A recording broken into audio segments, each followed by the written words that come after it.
Hello, everyone. Hope you're well. What I'd like to do is a podcast on UK skilled worker visa, a lawyer's guide.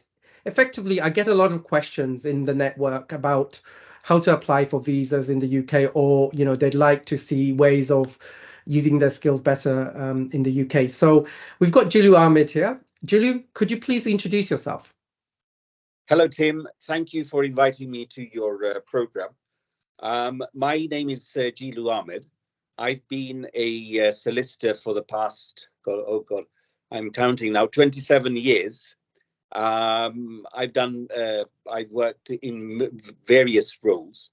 A majority of that time has been spent in immigration, particularly skilled visas and sponsorship licenses for companies. Currently, I'm head of immigration and partner at a firm in the City of London. Okay, thank you so much, Jilu. Let's kick off with a few questions for you. Could you tell us what is the skilled worker visa in the UK and who is it intended for?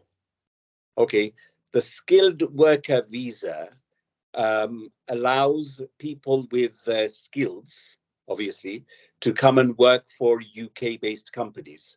So it's intended for, obviously, non-UK nationals who are either already here on a different category, such as on a student visa, or they're looking to come from abroad directly to take up a skilled position with a company that is approved by the Home Office to employ those people. Okay, thank you. So company sponsorship seems to play a crucial role in this type of visa. Could you delve into its significance a bit more? Well, I think you've hit it on the nail.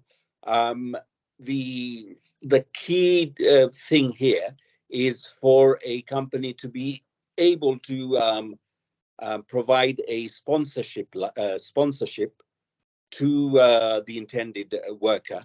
So that if you've got that, you're like 90% of the way there. So with that sponsorship and job offer, you can go and apply for a skilled visa to come to the UK. So it's very important that the company that you're applying to is approved by the Home Office, meaning that they have a sponsor's license. Okay, thank you. Should applicants secure company sponsorship before initiating the visa application process? 100%.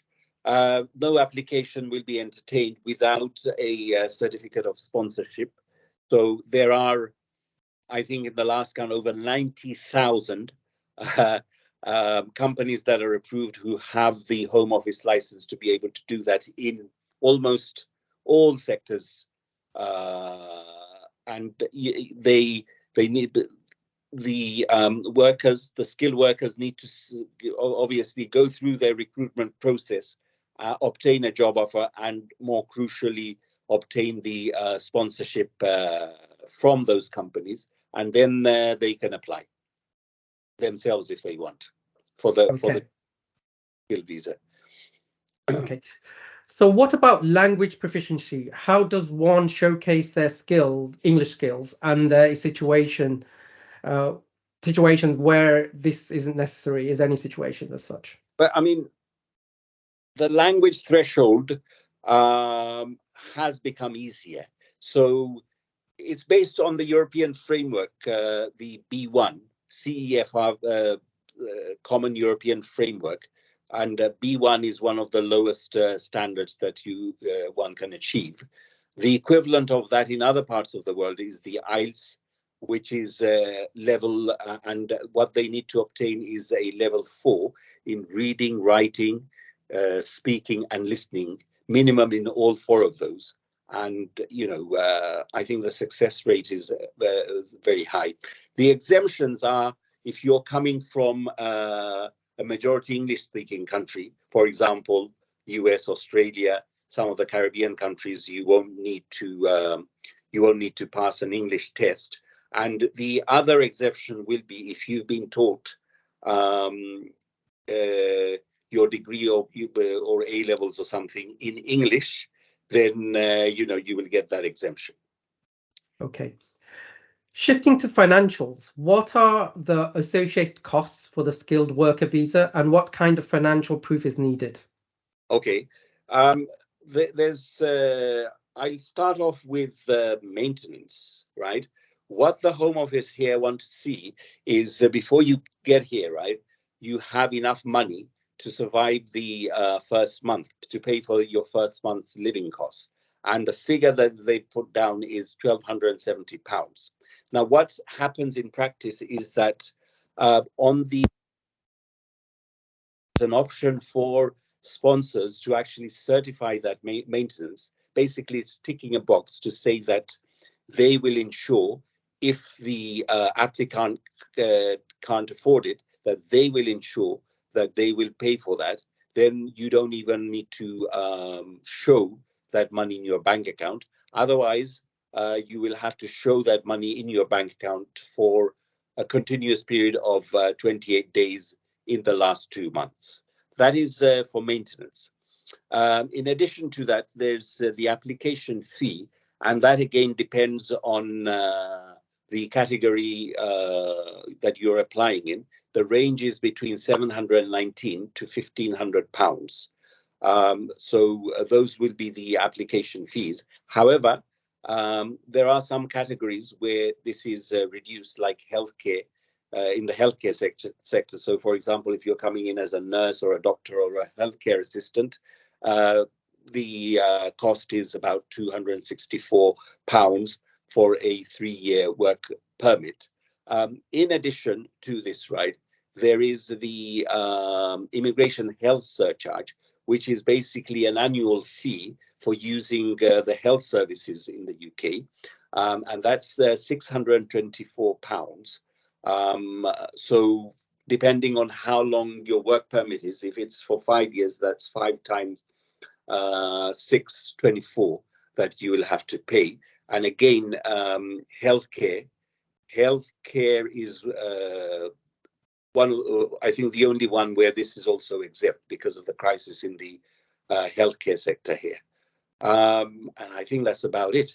If you can afford to pay those fees, then you're in. Yes. So how long can someone stay in the UK with the skilled worker visa, and what does the extension process entail? Okay, so again, the maximum that an employer can issue a sponsorship for is 5 years. So it could be multiples of up to 5 years, so 1 year, 2 year, up to 5 years. And then if you can prove that you have lawfully stayed in the UK for those 5 years and you have remained in that job or another job in the same sector, then you are eligible. One is eligible to apply for indefinite leave.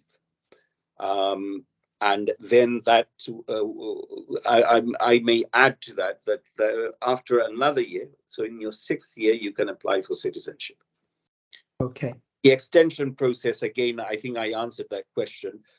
If you are here for less than 5 years, then you can either carry on working under the sponsorship of the existing company that you've come to work for, or a separate company. But again, that extension process, the government will be looking at your track record, that you have been compliant, you've paid your taxes, blah blah blah. So but it's not how I say it, too difficult. Okay. Can skilled worker visa holders bring their families, and how does the application process work for dependents? Okay, so skilled worker visas can bring their dependents, i.e. spouse and children, dependent children up to the age of 18. The application process is very simple. You can apply at the same time, or you can apply once after you've arrived and started your job. In terms of costs for each dependent, the average is about £300 that you will have to show in the bank account for a continuous period of 28 days in the last 2 months. basic documents like marriage certificates, birth certificates.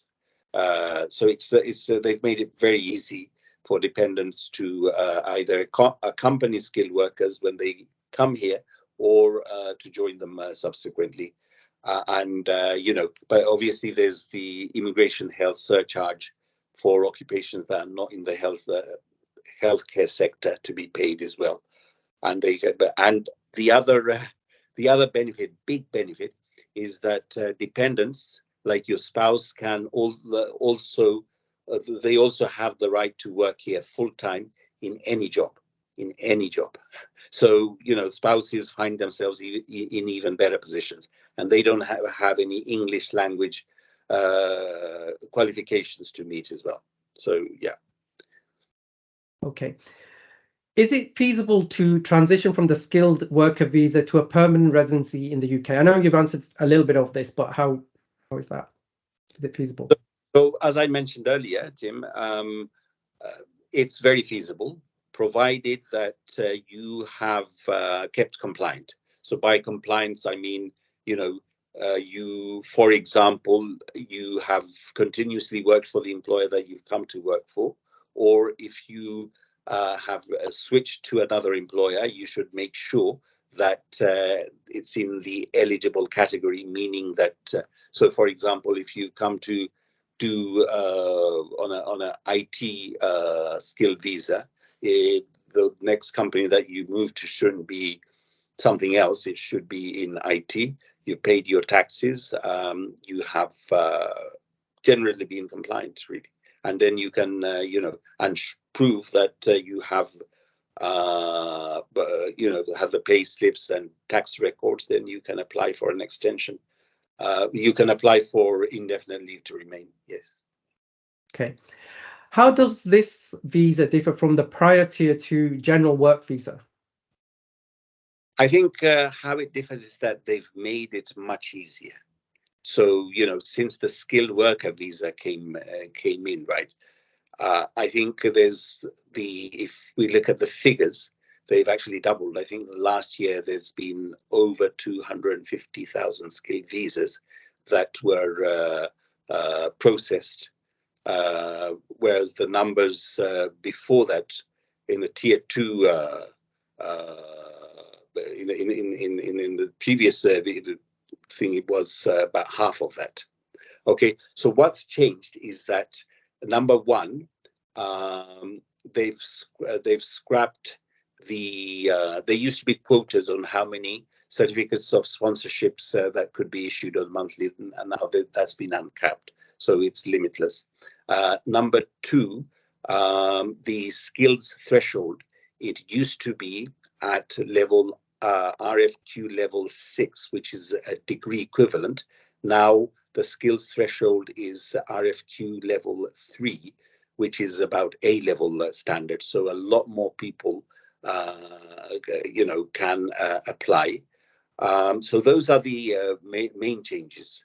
And also the other one was labor market test, resident labor market test. So basically, previously, employers would have to advertise the position here for about a month and prove home office that they can't recruit anyone locally, whereas now that's been scrapped. So, employers here are much more keen to be recruiting from abroad, because the government's basically made it easier with the skilled visa transition now. Yeah. So with recent changes in mind, what are some frequent challenges or misunderstandings people encounter when applying? Well, I think it's very fast moving. So, for example, in the last 12-month period, there's been about 4 different changes that have come about. So I think, whoever's planning to come here on a skilled visa should always keep on top of the changes in the immigration rules. The other kind of thingy there's been a lot of bad publicity in things like healthcare sector and all this, lot of exploitation. I think not all of it's true. I don't think there's anything else of any concern that I should mention, the government's priority is the skilled visa. So, I can see the numbers even going higher than the 250,000 that came through last year. Yeah. Okay. So as we wrap up, could you share some do's and don'ts for those on the skilled worker visa? Well, obviously the do's are, I think I've already mentioned, that keep compliant. So simple things like change in circumstances, like your address, things like that, you should report to your employer immediately. Sometimes we've seen things like the Inland Revenue messing up people's tax codes. So if you notice anything like that, you should always make sure that it's rectified. The biggest don't is you can't claim any public funds, so make sure you don't. And of course, it's a visa where your character will always come into question. So, Yes. for example, if you get in trouble don't try and get in trouble with the law. It might be completely unrelated to your job, but that might jeopardize your skilled visa. Yeah. And there is one more thing I'd like to add, or perhaps we can discuss it at a future podcast, is that we have a bespoke way of for those of your listeners out there who are looking, who are business owners looking to either move their open companies here or move their presence to the UK. It's possible to do that and sponsor yourself. So you could be owning a company in the UK and have the ability to sponsor yourself, self-sponsorship. And this is something that's been extremely popular. A lot of people are looking at doing this. If you've got a genuine business and or looking to expand your current business into the UK.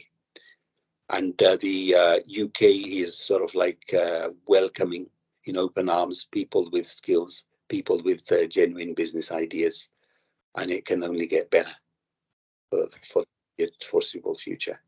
Okay. Sure. Before we sign off, Jilu, thank you so much for the insights. Is there any additional insights or advice for the listeners out there? I think I've mentioned most of it. The additional insight, I think, is this self-sponsorship that is very interesting. And there's over 90,000 employers who have the HOBA sponsors license. They're always looking for people. So, keep on trying to get a job, get offer from them. And the rest of it's relatively very easy. And, the future is looking very bright for skilled workers, especially for the UK. Okay. Yeah. Okay, thank you so much. I'm sure our listeners will be very interested and intrigued in this. We'll do some future podcasts on various other, issues that might affect them. However, if anyone's got more questions or more ideas or thoughts or processes, please contact myself, and I'll also give Jilu's details. We're more than happy to answer any questions out there. Sure. And thank you so much, Jilu, and have a nice day. Okay, it's been a pleasure, Tim. Thank you very much. Thank you. Bye-bye.